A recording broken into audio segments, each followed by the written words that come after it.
from the station that's on your side. This is Channel 7 News at 6. Well, as parents begin to plan summer activities for their kids, we've got an idea tonight that will not only keep them busy, but also teach them life-saving skills. Here's Channel 7's Beth Hunt with tonight's health check.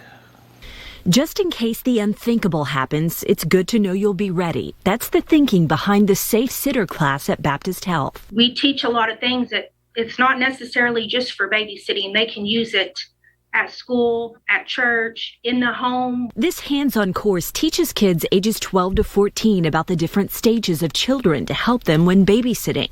But most importantly, it teaches first aid skills, CPR, and choking rescue. We learned how to do the Heimlich. We learned what to do when a child isn't responding. If they've choked on something, we learned what to do and who to call. 14-year-old Caroline Hartzell took the Safe Sitter class in 2019. During lunch one day at Holy Souls Catholic School, another person in class had a choking emergency. Caroline was able to successfully perform the Heimlich maneuver, likely saving that student's life. There was an emergency in the classroom, and I just used my skills that I learned from Baptist Health to use, and it really helped her. I'm extremely grateful because I got to help someone in need. I was just really impressed at her age that she stepped out and she took control and she saved that young person's life.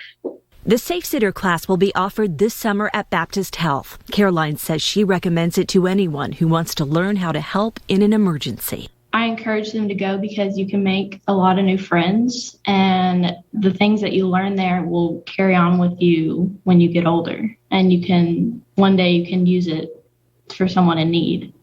Beth Hunt, Channel 7 News.